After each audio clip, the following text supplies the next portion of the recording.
Hello, friends, and welcome back to Ghouls Night In, the spooky chat show with your best ghoul friends. I'm Penny Snark, And I'm Midge Munster. and we've been talking a bit about some nostalgic TV lately, and I was reminded of another kind of formative, spooky show slash experience. Ooh. Some of which fascinated me, some of which horrified me, which I think that probably a lot of folks can relate to. Uh, Midge, we are about to enter the Twilight Zone. Oh, absolutely. Yes. Yes. Okay. So what is your Twilight Zone history, Midge? I love the Twilight Zone. This was an Yes. early formative piece of media for me. I feel like this kind of like even though it is spooky, it kind of fell into the sci-fi zone, Hmm. so I was like allowed to watch it, you know? Totally. um yeah, I watched this a lot with my dad. I remember watching this a lot. One of my friends in college had like a DVD box set, and we would get together at night and like watch old Twilight Zone episode. I just have like a lot of fuzzy memories of this show. I love it so much. Yes, I know. Yeah, very much same. I definitely like grew up even before I'd seen it with my dad like telling me about episodes. Mhm. I feel Mhm. like probably a lot of us childhood bookworms can Yeah. uh can relate. My dad was always telling me about Time Enough to Last at Last, one of the famous Twilight Zone episodes about someone who loves to read a lot. Um, Yes. and I don't know if you had this, Midge. We did study a Twilight Zone episode in school. Oh, Um, really? Which one? yeah, The Monsters Are Due on Maple Street, Oh, yeah, okay. um, which is apparently pretty commonly taught in schools. I I could think totally see that. Yes, yeah. So I think it was in like 6th grade or something, and I just remember being like, "This is so cool! Like we're studying a TV episode in school. Like what? Yeah. Crazy!" But that is kind of a cool thing about the Twilight Zone is it does exist in this way where it is both a really cool and fun show to watch, but it has a lot to say as well, Yeah. which we will discuss in this episode. Yeah. Oh, I'm excited. I love this Yay, show. good. Yeah. So for anyone who is not aware or familiar, The Twilight Zone is a sci-fi slash, I would argue, horror anthology Oh, yeah. TV Some for series. sure some of them. Yeah. Yes.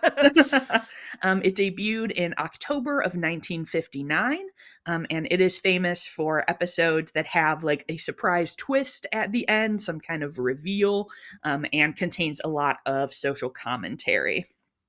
So, for my research, I did read "The Enduring Legacy of the Twilight Zone" by Brian Murray for the New Atlantis, and then I also listened to the Imaginary Worlds podcast episode about Rod Serling, Oh, which is nice. really good, and I highly recommend because we really cannot talk about the Twilight Zone without talking about the creator.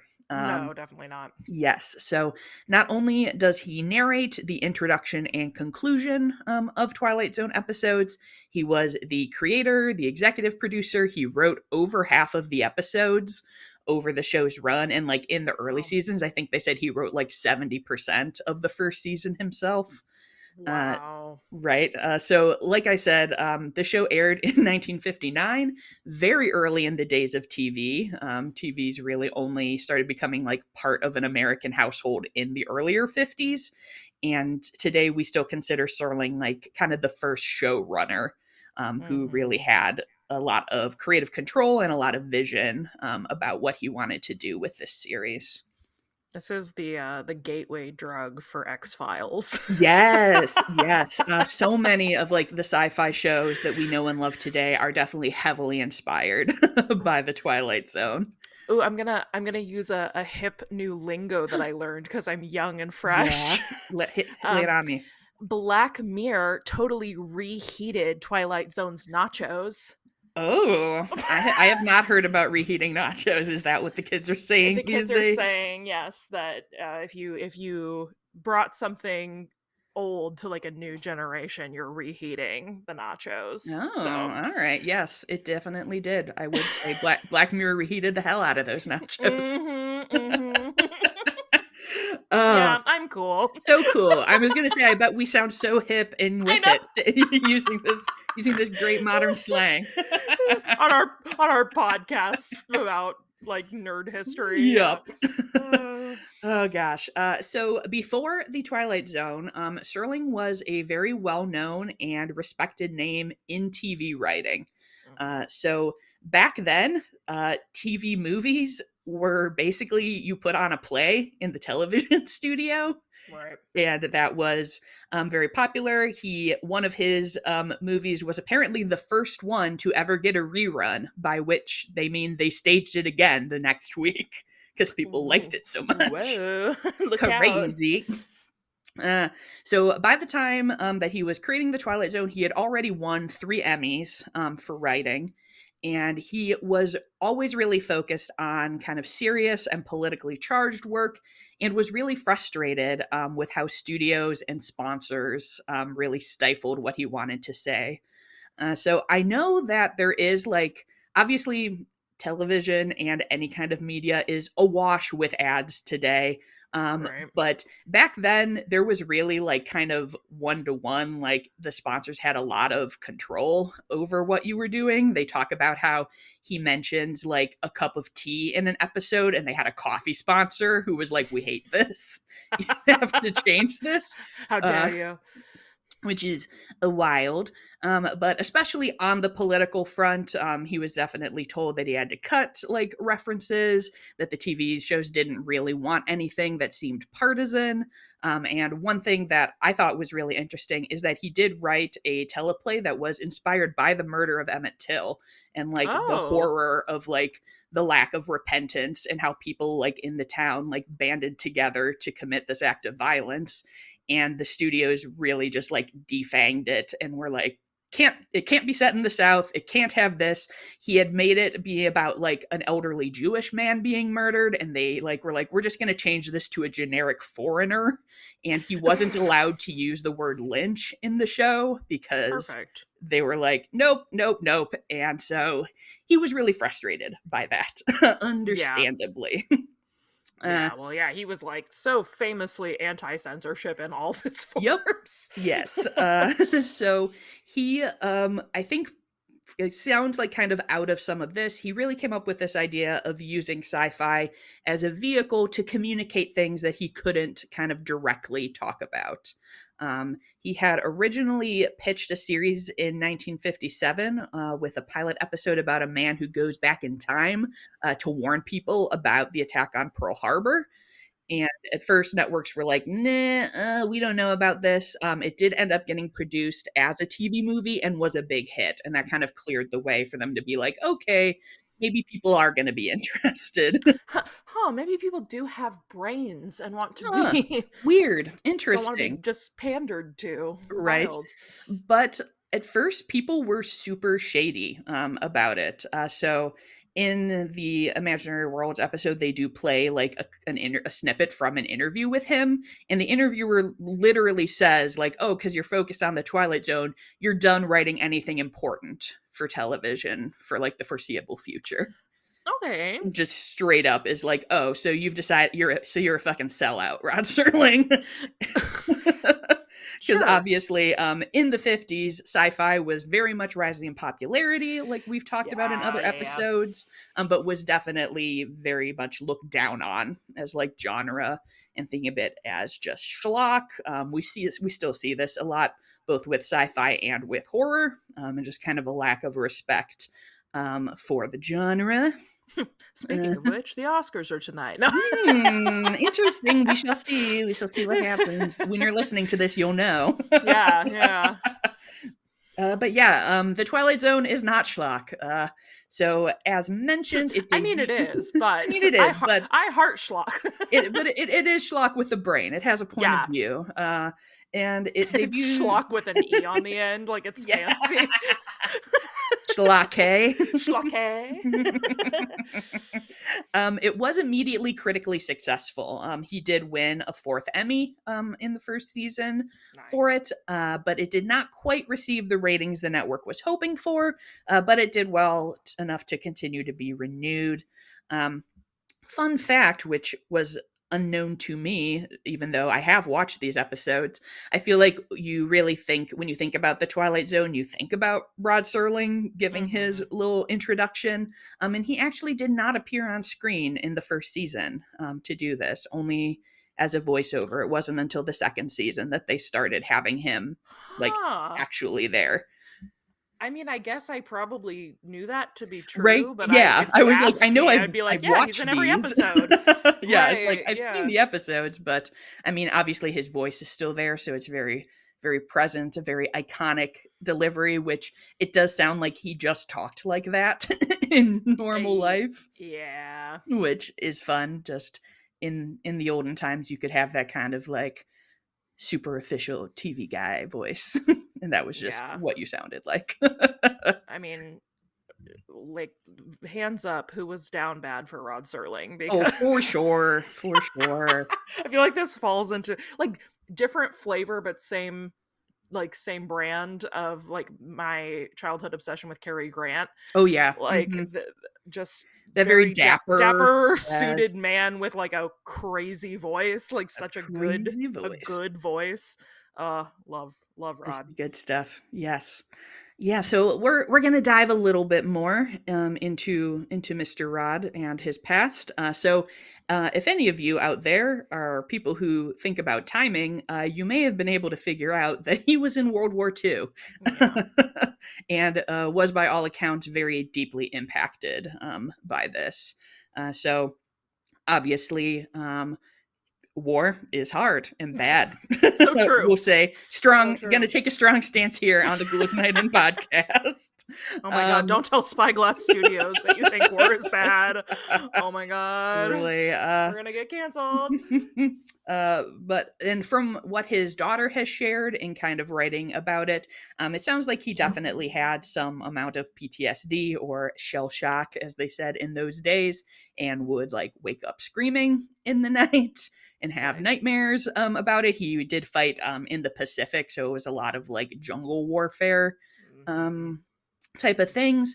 And he had also been extremely close with his father, who died very young of a heart attack during the war. Oh. And Serling was not permitted to go home for the funeral. Also foreshadowing. Uh huh. Yes, That indeed. sucks. That sucks. Yep. So I would say it's definitely not surprising that a lot of the recurring themes we see in the Twilight Zone, there's a lot of regret, nostalgia, the idea of not being Mhm. able to go home again. It was also pointed out, I thought very interestingly in some of these articles I read, that we see a lot of astronauts in the Twilight Zone who are kind of a sci fi stand in for soldiers. Mhm. And they have, you see kind of like, command structures and like trying to figure out what your own morals say about what you're expected to do. Very much part of those political themes, as well True. as episodes that deal with prejudice. I feel like a lot of the most famous episodes of the Twilight Zone do kind of have that sort of like shocking reveal at the end where it's like, guess what? They were being judgmental about you. Huh. Isn't Yeah. that weird that it's bad to be judgmental about Ha, people? crazy. That's so crazy. Crazy is not good. Um, so despite the fact that it's critically beloved and it was really heralded even at the time as being like one of the few like really thoughtful things on TV, Yeah. there is like a famous speech about the state of the television industry, and the guy's like, "It's all garbage except for the Twilight Zone." But it was, unsurprisingly, also pretty much immediately subjected to network interference and cost cutting measures.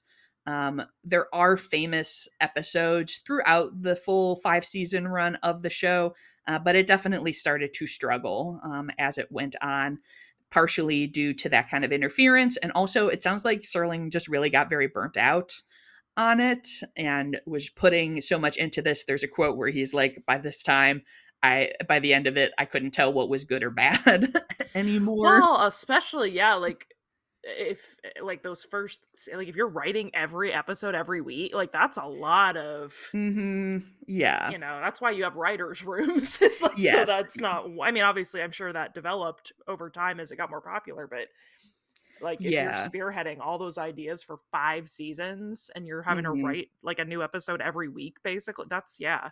Woof. Yeah, big woof. And the fourth season, notably, is kind of crazy because they changed it to being hour-long slots instead of the 30-minute slots because Yeah. CBS wanted to fill the spot of something else that got canceled, and they were like, "Well, this was an hour long, so you're an hour long now," and nobody wanted that. Like the whole Yeah. production team in Serling were like, "This really works in a 30-minute format." Like Yes. this is our goal for the show. And they did go back to the 30-minute for the final fifth season, but there was a lot of like changes and drama in the writers' room. Like, as we kind of talked about, it was sort of Serling and two other guys who were kind of the core of the team from the beginning. And then by the end, like one of them had left and someone else got brought in and was like arguing with people. Sounds like there was a lot of angst. And so in 1964, it was canceled by, I got to call him out, Jim Aubrey, who was the CBS head of programming, who it sounds like just really always had it out for the Twilight Zone. And F you, basically, Jim. he had come from being like an advertising guy and basically was like, television's purpose is to keep people watching until the next ad. They're like, it should just, there's no reason for it to be thoughtful, basically. Which Yeah, because thoughtful television doesn't keep people watching. Like, right, hello? I know. I'm like, come on, Jim. But yeah, apparently, now I'm mad that I didn't write it down. He had some quote about being like, oh, it's supposed to be about like blasts and bosoms and stuff, like to be like, oh, Ah, explosions and hot babes are what people want on television, which just feels so true to like the awful TV executives of today. right. Like, I'm yeah, like, oh, nothing's. nothing has The changed. more things change, the more they stay the same. Yeah, yeah, yeah. Yes, But look who's laughing now, because what are we talking about in 2025? The true Twilight that. Zone. Um, but well, actually, that does lead into my next point, which is kind of a want want, which is that obviously today the Twilight Zone is recognized as one of the greatest TV shows of all time. It grew very much in popularity and syndication, but after the show was canceled, Serling sold his share in it back to CBS Oh because like no, Rod. syndication hadn't been invented yet. It was the start of TV. He was like, well, that's done. Um, so he did not end up making any royalties or benefit from kind of the end popularity. But at the same time, like part of the reason CBS played it so often was because they were like, well, we own this. This is free. So maybe it wouldn't have had the chance to get like more popular if he had maintained ownership in it. So it's just kind of but obviously that is unfortunate for him and his estate or whatnot, that he really didn't maintain ownership in that. Yeah. Wait, when did you say it ended? 64? Yes. Okay. So Outer Limits was not a direct response to this then, probably. Because I I think that don't was think so. 1962 or something in that Yeah, and realm. and there were other like sci-fi anthology shows at the time and stuff that people were interested in, but because obviously sci-fi was so hot and Well, that's exciting. I was also very into the Outer Limits as well. I never really watched Outer Limits. I've seen a Oh, couple of them, but I haven't like dedicatedly watched it. that's the classic like there's nothing wrong with your television set. If you Yes. like have ever heard that intro. Yeah, yeah. Yeah. Yes. Yes, and Rod Serling did return to host Night Gallery Yeah, later Night on, which Gallery. I always enjoyed. People kind of think of it as a not as good rip Yeah, off yeah. thing, which is fair, but it's also fun. I love a zany Night Gallery Yeah. adventure. I do too. But yeah, and so I mean, he remained in the entertainment industry. Actually, did a lot of like ad and like spokesman type stuff. In his, well, I'll say the later years of his life, because as Mitch said, he also died very young of a heart attack. So that is Yeah. too bad. Definitely a sad thing. Also, okay, this is, I can't believe I'm going from sad tragic death to something really goofy. But this reminded me that I forgot that I read this right before we started, so I didn't put it in my notes. But Yeah. so his dad was a butcher, Okay. and apparently they were like the article was being like, oh, like Rod Serling and his dad both had like a spirit of invention, and his dad's invention was the Frank burger, which was a hot dog shaped like a burger. Yes. So Slay Frank Serling. I just want to give some respect to the Frank burger, which was pretty amazing. And I'm like, we at least in Wisconsin, like we do like bratwurst patties. That's pretty common. So they were like, it never really took off, and I was like, I respect your idea, Mr. Serling. I respect the Frank burger. I thought you were gonna circle back to the fact that Rod Serling was also he was a boxer also. Yes, he I had a think that's wild and he wacky just had a life. weird little life, and I think he's such a mensch. I love I love him. Yes, yeah, it was super fun. I do actually like, the what was it called? The, like, Legacy of the Twilight Zone article I read quoted a bit from his daughter's book about him, and I kinda Mm-hmm. wanna read it now because a lot of it I would, sounds really yeah. fun, and he apparently had, like, a convertible that, like, played a song when you honk the horn Oh and my god, stuff, the so original bad boy, right, he was having a good time. James Dean, who I mean, yeah, he was doing his thing. He no longer owned the Twilight Zone, but since the 50s, there have been so many revivals of the series, including the most recent one with Jordan Peele. There's movies. There's the Twilight Zone Tower of Terror at many Disney properties, except for one where it's been rebranded. There, yeah, when I went to worst Vegas, day of there my was life. yep, there was a Twilight Zone mini golf course. Like, it's Yeah. obviously so much in the public consciousness, even from the idea that like people use the phrase like, oh, I felt like I was in the Twilight Zone Oh to yeah. mean like weird and off. And like this was not an existing phrase that he used for this show. Like this was original. It comes from the show, The Twilight Zone. Right. Yeah, I've seen a lot of photos of that blacklight mini golf course. I want to Yeah. go really bad. It looked really fun. I almost went when I was in Vegas. We didn't end up having Oh, time, but it does seem super cool. love the Twilight But Zone. it's so good. And I'm torn, Midge, because I want to talk about some favorite episodes, but I also don't want to like ruin episodes for people if they haven't seen them. Can we spoil Yeah, things that are from the from the 50s? 50s.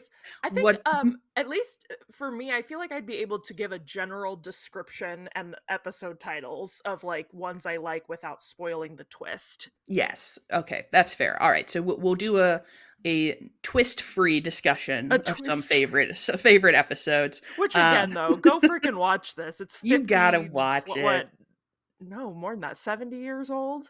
Yeah. Oh my Get god. yeah, get in there. It's so freaking good. This is to me like I mean, I know that's not true because obviously like horror spans so much like time and but this is like such a like the zygote phase of so much like horror and things that we love now. This Yes. was like where it started to me. Yeah, Um there are so many things in like modern like sci-fi or horror that you can be like, "Oh, this is just like the Twilight Zone." And yeah. not necessarily in a bad way. Like obviously they're doing their own thing on it, but you're like, "Ah, yes, like we have been thinking about this for 70 Yeah. years." Yeah. Well, I mean, if we're starting, I'll start Yes, go for because it. my favorite episode is Eye of the Beholder, always will be. Classic. Um, general again, without spoiling the twist, this is kind of doctors doing like plastic surgery more or less to try Yeah. to um and it kind of goes back to what Penny was talking about where a lot of these really good episodes are about like prejudice. Mhm. Um trying to make this person more palatable and to be more fitting in Yes, with socially the acceptable. socially accepted by the people around them.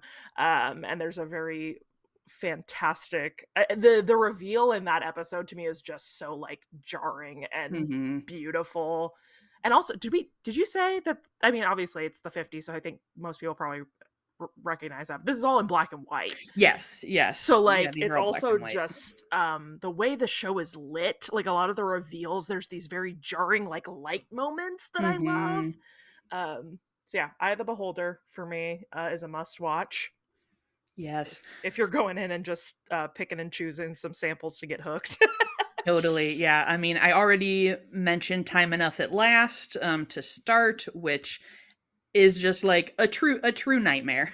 Yeah, yeah, A true nightmare. So as I said, it's about someone who loves to read and maybe having a hard time with their reading. So I also, I mean, obviously classic. I Love to Serve Man. Oh, So sure. good. We've got Yeah, some yeah, aliens coming, ready to make our world better.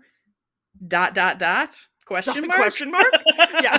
I feel like that's the any Twilight Zone preference is like perhaps question mark. Yeah. Hmm. Also, this just popped into my head too. This is not one I was going to mention, but Midnight Sun is so topical right now. Yes. Literally, basically about climate change Mm. in the That's like 1950s. there are so many like things as I was like reading where I was like, oh yeah, this feels so topical. Like the monsters are due on Maple Street, which I Ugh. mentioned. It I will give the vague spoiler that it is, written kind of as on a theme of McCarthyism, but is of Yeah. course extremely relevant to our current political Applies state. to other isms as well. Indeed. Um, I'm a big fan of the After Hours, which I don't know if I know which one that is. mm, that is I mean, I'm sure I do, but yeah, it's one about hold on, I'm uh, googling. a woman in an unusual situation. Ah, yes. Yes. Yes, I just googled. Yes, I do. I do like that one as well. Yeah. It's a good one. And I mean, I don't know, anything they're so atmospheric, like you said, especially for us today with the black and white, that it just feels like so intense. I feel like The Shelter, I think it's called, is also one that is very, very relevant to Yeah. us today.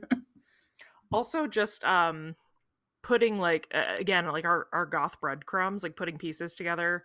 Um, so what I think probably one of the first episodes I ever saw was Nightmare at 20,000 Feet, Oh yeah. which is just a Yeah. classic. I feel like everybody, even if you've not seen the Twilight Zone, you know this episode. It's like a Yes, man with who's had a baby William Shatner. baby Shatner, Incredible. and a man who is on a plane and sees something on the wing of the plane at 20,000 feet, and everybody's like, that's not possible, and he's having like a nervous breakdown. Um, but so saw this pretty young, one of Mhm. my earliest impressions of the Twilight Zone, and then this got spoofed by SNL, Yes. and that is one of my earliest memories of watching SNL, which also Mm. became such an important piece of media for me of like who I became. It's why I got into improv. Like I want to be in Yeah. so like just things that were through lines. I was like, oh, the Twilight Zone kind of like accidentally led me to Totally. SNL. Yeah. Yeah, it's Uh, it's so it's so heavily referenced in so much, media yeah. today that you can definitely track things all the way back. And I'm at throwing spaghetti at the wall part of the episode, but one of my favorite like musical groups of all time is the Ventures, and they have the best cover of the Twilight Zone theme. It is so Ooh. this theme's, I mean, you guys know the theme song. If you don't, Yes. even if you've never seen the show, you know the theme song. It's so iconic, and I there's a lot of really really good covers of the theme. I have dreams of doing like a drag or burlesque performance to the Ah, Ventures yeah. Twilight Zone theme song cover. That would Ooh, excuse be me. that would be delightful. Yeah, it's just I don't know. It was weird. It was crazy to me as I was like just sitting there and being like, "Wait, have we not talked about the Twilight Zone?" Yeah. It's just one of those where I'm like, this is so like formative and within like the weave of me as a person consuming spooky, weird sci-fi content that I'm like, oh, the Twilight Zone. And it just, I don't know, as we have been discussing on this episode, it felt very timely to talk about There's kind of ways that you can use genre and maybe use unusual things to express the feelings you have about your current world and situation. Uh-huh. You So, know what? That's the only thing that I'm holding on to right now is I'm like, uh-huh. man, there's gonna be some great art soon. For There's sure. gonna be some really good art coming out of all this. Yes. So anyone out there who has your own Twilight Zone ambitions, take make this thing, make the thing, write the story, And then use the call Penny and powers of I to act genre. in it. Yeah. Yes. Hire us to read it. Yeah.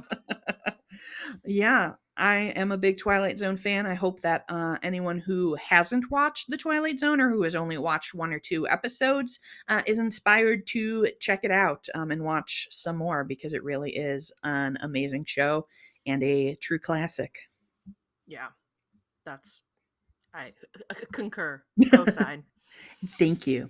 Yeah. Thank you for joining us today. If you are a Twilight Zone fan, feel free to let us know what your favorite episode is. We would love to chat about it. And one of the ways that you can do that is by joining us in our Discord. So Y'all. if anyone wants to come hang out, the Ghouls Night in Discord is up. It is popping. It's We on and already poppin'. have some delightful people there sharing cool things, and you could be there too. There's a link in the description of this episode, and do feel free to come hang out with us, all Yeah. all of us. Yeah, there's like 80 of you in there. It's amazing. It is. It's so cool. That has been like I'm gonna gush for 2 seconds, but it has Please. been so freaking fun to like actually get to talk to y'all, and we've got lots of cool channels on there. We're Penny and I can like see what creative stuff you're working on and talk about what you're watching. Come talk about us. Come talk about the Twilight Zone with us over Yes. there. Yes. Come join in. I'm sure we'll have lots of folks who want to share their fave episodes. Following up from I think just our latest episode, maybe 2 episodes ago, but when we had the review about Murder She Wrote, Mhm. and then you said in the Discord that you started watching it, and then Yes. everybody was talking about it. I was like, well, okay, I guess I got to get on it so Penny and I can do a Murder She Wrote episode. Yes, the power of the Discord. It's Yeah. making people watch Murder She Wrote. Yeah. So if you want the power to make Penny and I watch media, join our Discord. Yes, definitely. One of the other ways that you can participate with this podcast is by leaving a review Woo! wherever you listen. We love to read them, and they help new listeners find us. And I believe Midge has one to read today. I do. This one is a 5-star review from Bianca Binkster. Work. Ooh, It's called Get Your Spooky On. yes. And then it's ghost emoji, devil emoji, skull emoji, black heart emoji, jack-o'-lantern emoji.